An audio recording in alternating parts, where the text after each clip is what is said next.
Today I'm going to teach you the basics of masking as we add dinosaurs into scenes here in the Big Apple. So I'm here in New York City with a couple of people who do awesome science communication. This is all true. We got Phil Torres. Pretty good so far. Right here. Phil Torres. Dustin Garrich.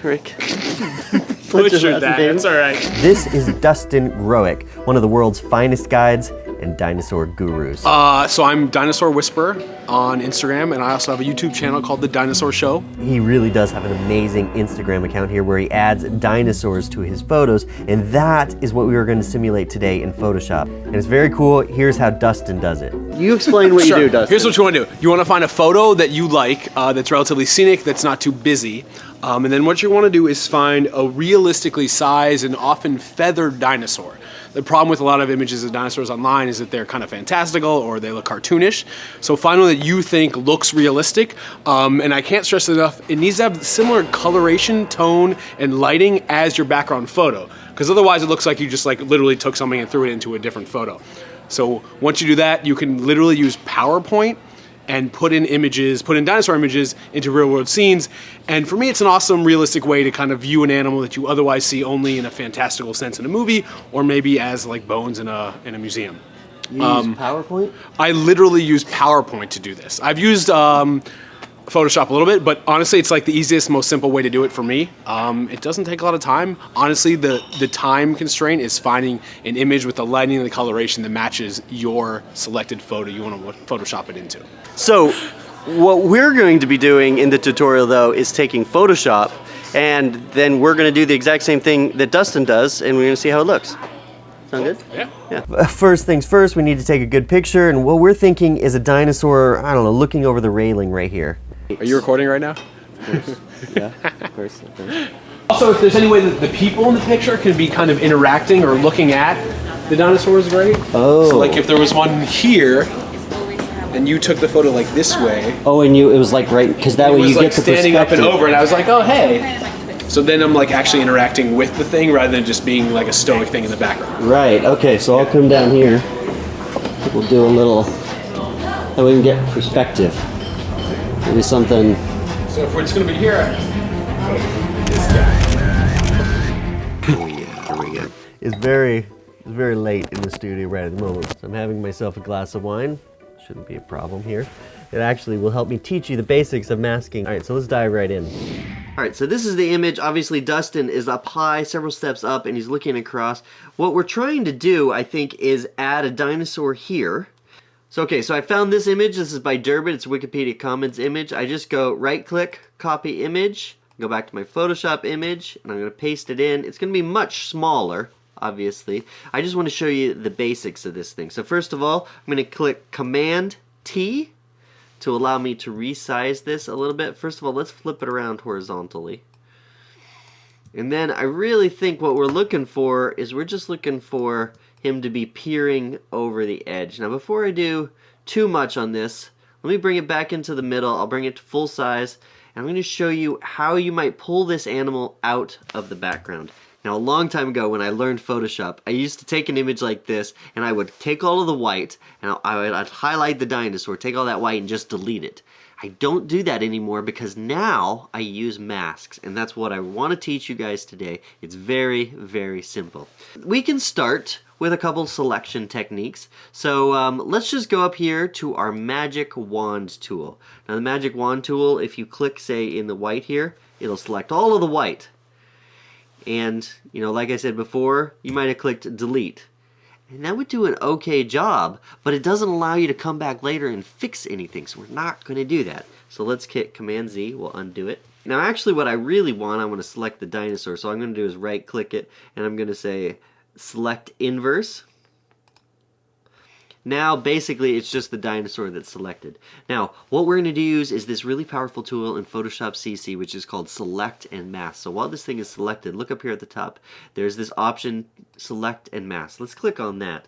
Now what it allows us to do is we can refine this edge now.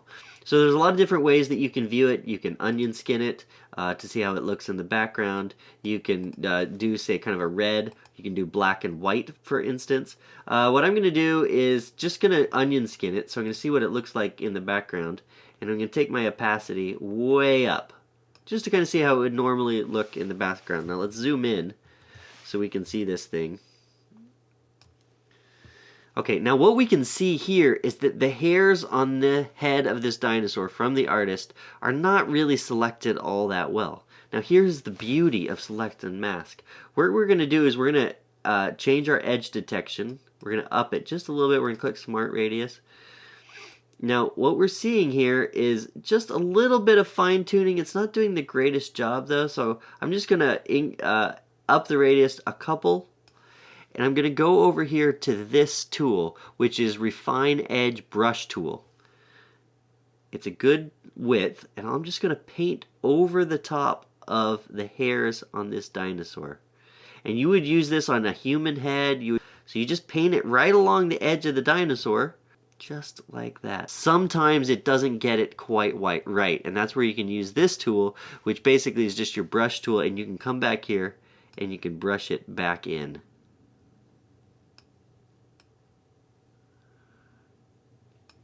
Let's finish going around this dinosaur here.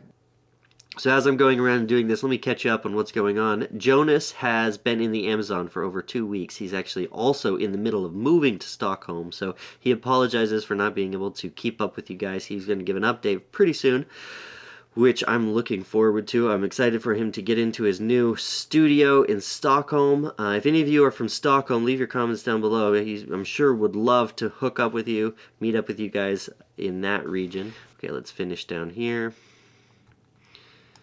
Okay, I don't think we need to do all of this dinosaur because we're probably going to delete most of it. So I think we're good right there.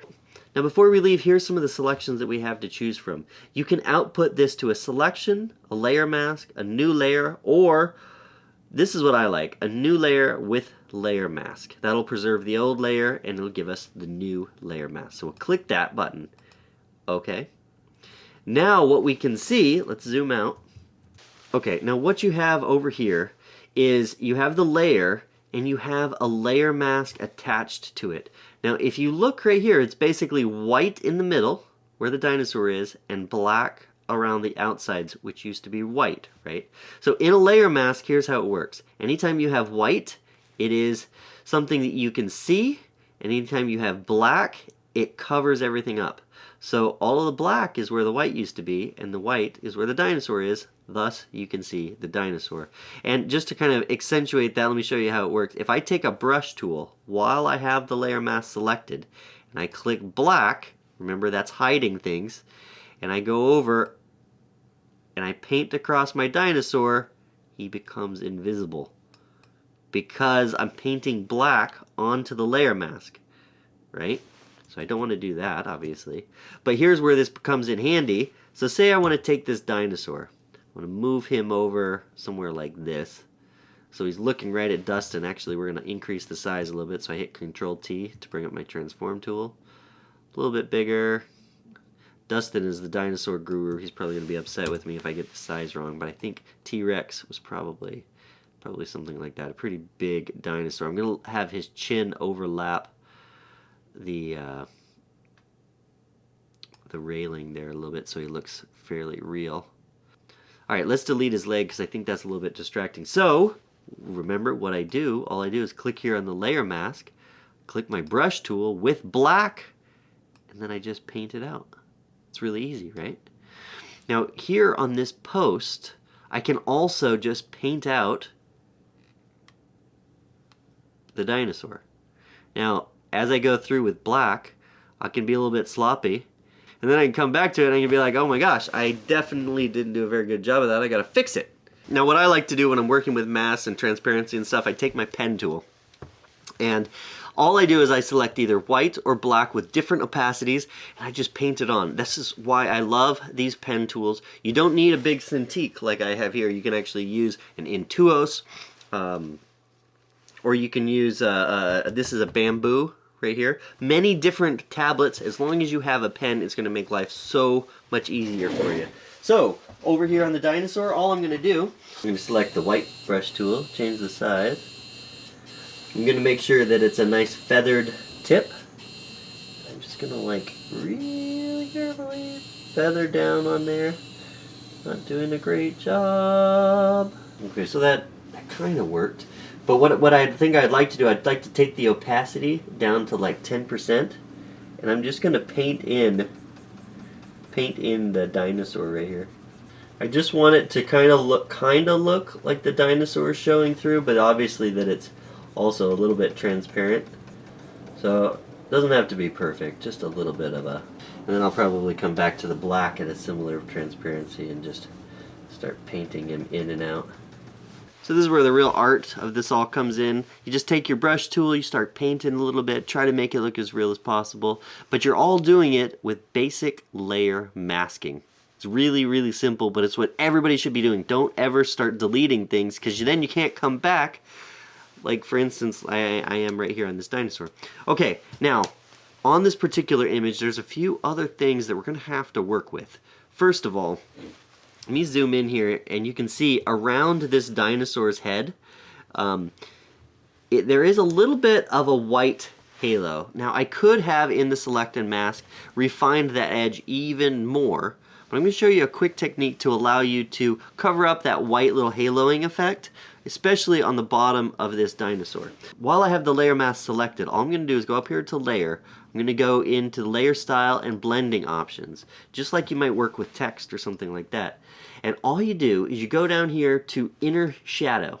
Now, Inner Shadow essentially is casting a shadow in one side of the image, depending on how you have this angle pointed. So if I do it up here, the sun is shining from below. If I do it down here at -90 degrees, it's as if the shadow is coming, it's as if the shadow is underneath, which is what I want. So let me just kind of play with some of the settings. Okay, I think something like that looks pretty good, so we just click OK. Alright, here we go. Now here's our dinosaur. We'll zoom out a little bit. This is what we got so far. Now, unfortunately, I still think it's not blending in very well, and there's two reasons for that. I think it would be casting a shadow here on the bottom, and the color just seems a little bit off. So let's work with the color, then we'll work on the shadow. Alright, so first thing we'll do is we'll add an adjustment layer. We'll add a photo filter. Now before we start changing anything, the first thing we want to do is we want to make sure it's only affecting this layer.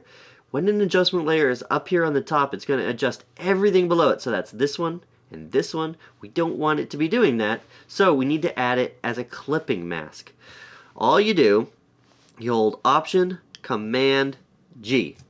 And you see right here, now it's saying it's only affecting this particular layer.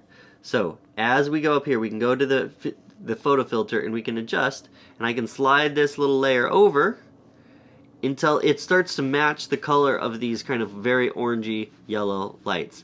And I think something like that works pretty well. It's starting to kind of look very orange.